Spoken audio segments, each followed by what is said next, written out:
Okay, so hi, you keep on talking about how communism was not how communism was not good in the communism in general, but in at least in the interwar years that's not true because without communism it would be situation would just be chaos because there would be so much difference between people. Some people will just favor they would be selfish, they would care about themselves, and um, others would be just starving because they don't get jobs, they don't get opportunities to earn money and feed their family. But in the interwar years, it is these periods of wars that people are most likely to suffer because they lose their jobs, and especially in China, especially Manchuria, people were just controlled by foreign territories. And Japan was one example that really kind of invaded everywhere in Asia and kind of dominated the Asia and gained so much power.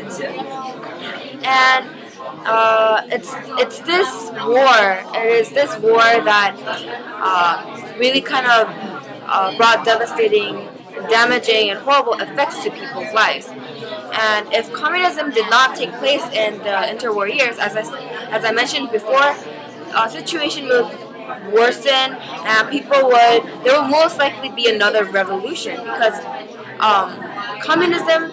There was a communist party that was led by Mao, and he was seen as a very brutal and irresponsible person. But he did what he was supposed to do, and he took leadership. He took his role. So by this example, we can tell that communism was favored by people, and it really worked out well in this interwar period.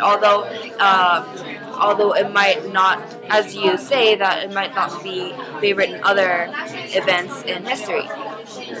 So to sum up my points, I believe that communism was necessary and it was a good thing in at least in the interwar period. Without it,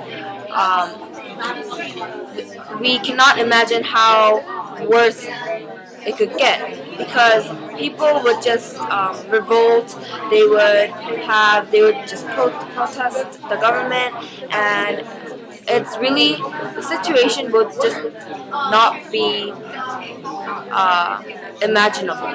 So therefore, I think that communism was a good thing in the interwar years.